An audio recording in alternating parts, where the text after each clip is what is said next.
शेतकरी हा अवघ्या जगाचा पोशिंदा आहे. बळीराजा जगला पाहिजे अशी सातत्यानं विधानं आपण ऐकत आलेलो आहे. खरं तर मी इंदापूर तालुक्यातील मौजे डाळ ह्या एका शेतकऱ्याच्या कांद्याच्या वखारीच्या तिथं आहे. आपण पाहू शकतो या ठिकाणी हे जे संपूर्ण जमलेले जे आहे हे कांद्याचे उत्पादन घेणारे शेतकरी आहेत.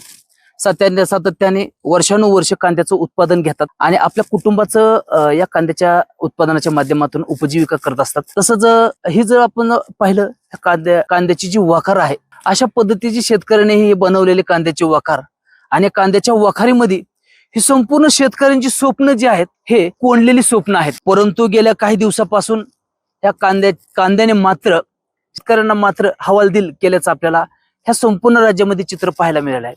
सातत्याने गेल्या अनेक वर्षापासून गेल्या 1 ते 2 वर्षापासून कांद्याचे दर सातत्याने घसरत आहेत. परंतु ह्या घसरणाऱ्या दराने शेतकरी मात्र मेटाकुटीला आलेला आहे. आज अक्षरशः शेतकऱ्याला कांद्याने अक्षरशः रडवल्याचं चित्र ह्या संपूर्ण महाराष्ट्राने पाहिलेलं आहे. अशातच मी आज इंदापूर तालुक्यातील डाळच ह्या भागामध्ये आहे. आपल्यासोबत या ठिकाणी काही शेतकरी आहेत. नेमकं त्यांचे काय भावना आहेत, कांद्याला कशा प्रकारचा दर आहे, नेमकी कशा प्रकारची घसरण होती हे आपण त्यांच्याकडून थोडक्यात जाणून घेणार आहेत. त्यांच्या काय भावना त्या काय सांगाल एकंदरीत सध्या कांद्याचे दर सातत्याने घसरत आहेत, काय नेमक्या तुमच्या भावना आहेत? गेल्या 1-2 वर्षापासून कांद्याच्या दरामध्ये अतिशय घसरण होत आहे. अक्षरशः आता 5 ते 10 रुपये किलोला भाव आहे. 20-30 पिशवी जर कांदा घेऊन गेलं तर 3 आणि 4 हजार रुपये येतात. त्याच्यामध्ये मजुराचा पगार असेल किंवा तो भाडा असेल किंवा पिशव्याचा तो बारदाण्याचा खर्च असेल, त्याला सुद्धा शेतकऱ्याला खिशातून पैसे टाकावे लागत आहेत. अशी शेतकऱ्याची अतिशय वाईट परिस्थिती या कांद्यामुळे झालेली आहे. या कांद्याला कमीत कमी 40 रुपये भाव मिळावा अशी आमची सरकारला विनंती राहील. नक्कीच आज आपल्यासोबत देखील या ठिकाणी हे जे सर्व शेतकरी आहेत हे विविध ह्या भागातील एक शेतकरी आहेत. काय सांगाल एकंदरीत कांदा उत्पादन घेताना किती खर्च येतो आणि आता त्याचा खर्च ह्या आताच्या दर घसरणीमुळे कशा प्रकारचा तो खर्च निघतो का काय? आज 1 एकर जर क्षेत्र कांद्याचं करायचं म्हटलं तर 1 लाख रुपये खर्च येतो. आणि जर असं जर मार्केट राहिलं तर हे पदरून पैसे घालावे लागते त्या कांद्यासाठी. तर हे सरकारला एवढीच विनंती आहे की कांद्याला भाव मिळावा, एवढी अपेक्षा आहे. नक्कीच या ठिकाणी कांद्याला देखील योग्य भाव मिळावा अशी देखील शेतकऱ्यांच्या प्रति या ठिकाणी मागणी होत आहे. काय सांगाल बाबा, या ठिकाणी तुम्ही किती एकर तुमची शेती आहे आणि त्या किती एकराचं उत्पादन कांद्याचं घेताय आणि किती वर्षापासून घेताय? 10 एकर शेती आहे माझी. 5 एकर कांद्याचं उत्पादन घेतो मी दरवर्षी. गेल्या वर्षी बी घेतले पण लवकरच पाऊस चालू झाला त्यामुळे 1 रुपया पण झाला नाही माझा कांद्याचा. 5-6 लाख रुपये मी माझे गेल्या वर्षीच गेली. यंदा वकार भरले पण त्याला बी आता उन्हामुळे ह्याच्यामुळं त्रास होतोय आणि ते पण खराब व्हायला लागलंय. आणि कांद्याला तर काय मार्केट नाही आता. आता सध्या कांद्याला काय दर आहे? आता प्रति किलो काय दर आहे? प्रति किलो काय आता 2-4 रुपये ना. 3-4 रुपये ना. पिकअपवाले बी भाडं आता शेतकऱ्याकडनं आताच मागायला लागलेत आधीच. साधारणतः तुमची जी वखार असेल ह्या वखारीत किती किलो कांदा असेल किंवा किती पिशव्या कांदा असेल? 1000 पिशवी कांदा. 1000. हा माझ्या गाव असे बरेच शेतकरी तिथं. साधारणतः किती शेतकरी हे तुमच्या ह्या भागात असतील? एका गावामध्ये नाही म्हणलं तर 100-200 शेतकरी. 100-200 हा एका गावात. नक्कीच. आता जर आपण जर ह्या इंदापूर तालुक्यातील डाळजमध्ये आपण जर पाहिलं साधारणतः शेकडो शेतकरी या ठिकाणी कांद्याचं उत्पादन घेतात आणि त्या कांद्याच्या उत्पादनावरती आपल्या कुटुंबाचं उदरनिर्वाह करत असतात. परंतु असं होत असताना देखील जर कांद्याला जर भाव जर सातत्याने घसरत असेल, कांद्याच्या दरात जर घसरण होत असेल तर नक्कीच शेतकरी हा अक्षरशः हवालदिल झाल्याचं ह्या संपूर्ण महाराष्ट्रात चित्र पाहायला मिळतात. तसंच आपल्यासोबत देखील या ठिकाणी ज्येष्ठ शेतकरी देखील आहेत. बाबा काय सांगाल, या ठिकाणी कांद्याचे दर सातत्याने घसरण होत आहेत.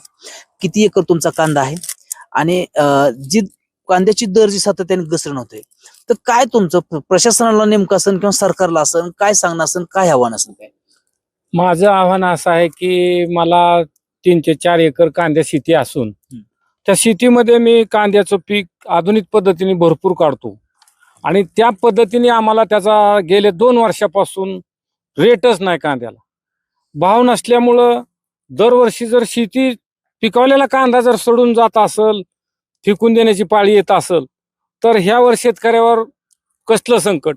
सरकार शेतकऱ्याला म्हणतो अन्नदाता, जय जवान जय किसान अशा आम्हाला शेतकऱ्यासाठी उपमा देता आणि शेतकऱ्यांच्या व्यथा बाजारभावापासून वंचित ठेवता. ही बाब जमेची नसून ही बाब फार धोक्याची आहे आम्हा शेतकऱ्याला.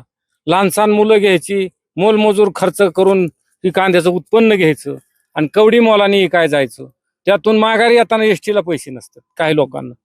अशी अवस्था जर कांद्याची झाली असेल तर आमच्या तालुक्याचे प्रतिनिधी दत्ता मामा भरणे हे आमचे शेतकरी कुटुंबातलेच आहेत आणि त्यांना शेतीचा छंद आहे आणि आता ते आमच्या तालुक्याचे राज्याचे कृषी मंत्री झालेत, तर ते कॅबिनेट मंत्री आहेत.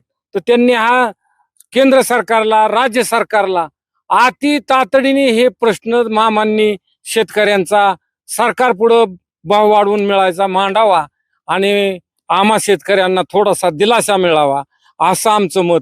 मामांसाठी चांगलं आणि मामाने तालुक्यात विकास केला म्हणून आमचा मामा विश्वास आहे, म्हणून आम्ही मामाला ही व्यथा मांडायला विश्वासानेच मांडतोय. मामाबद्दल आमचं प्रेम आहे, मामाबद्दल आदर आहे, म्हणून कृषी मंत्र्यापाशी आम्ही हे मामाला स्फूर्त करतोय. आजचा प्रश्न आमचा की मामाने हे आमचं जिद्दीने फडणवीस साहेबाला, मोदी साहेबाला तातडीने फॅक्सनी बैठकीने कशाही रूपाने पाठवावा आणि शेतकऱ्यावर आलेल्या ह्या कांदा पिकावर, भाजीपाल्यावर आलेल्या पिकावरलं संकट हे सोडवावा अशी आमच्या इंदापूर तालुक्यातल्या शेतकरी वर्गाचा प्रश्न आहे. तो प्रश्न सोडवावा हे आमचं मनापासून विचार मांडतोय. तर ह्या विचारात मामानी सहभाग व्हावा आणि आम्हाला ह्यातनं दिलासा मिळावा. नक्कीच आता तुमच्या ह्या डाळस भागामध्ये असेल किंवा हे कांद्याची वखार आहे या ठिकाणी 2 ते 3 साधारणतः वखार दिसते. हो. हे वखारीत किती पिशव्या कांदा असेल किंवा किती टन किंवा किती किलो कांदा असेल? ह्या पिशव्या आमच्या कमीत कमी 2000 पिशवी गोणी आहे. आमच्या मामाची आणि माझी अशी मिळून 2000 पिशवी आम्ही जागा रानातच हे सगळं केलेलं आहे. तर ह्या 2000 पिशवीचा फायदा नाही म्हणलं तर 25 ते 30 रुपयाने असेल तरी आमचा हा जवळजवळ 10 ते 15 लाखाचा कांदा आहे. 25 रुपयाने गेला तरी, पण हा 10 आणि 5 ने गेल्यानंतर ह्याची मोलमजुरीच भागत नाही. मग हे आता आम्हाला काय अपेक्षा धरावं ह्या भावाची? ह्या भावानं काहीच बोलता येणार. म्हणून आम्ही तुम्हा पुढे ह्या व्यथा मांडलेल्या आहेत कांदा पिकाच्या आणि भाजीपाल्याची. आज आहे ना उद्या नाही असं गोष्ट व्हायला लागलेली. तर ही प्रश्न आमचं सरकारने गांभीर्याने घ्यावा आणि ह्या कांद्याच्या विषयाला निर्णय लवकरात लवकर मिळावा. आता ही अवकाळी पावसाने काय गरिबांच्या आड्या कमकोत आहेत, म्हणजे खर्चाअभावी साध्या केलेल्या ह्याच्याला टाकलेला तळवट म्हणा, कागद म्हणा उडल्या जातो, कांदा भिजल्या जातो. कायला मजूर मिळलं नाही, त्या माणसाचा एवढा पराकाष्ठा केलेला कांदा रानात सडलाय, भिजलाय आणि अवकाळी पावसानं होणारं नुकसान बी भरपाई मिळावा.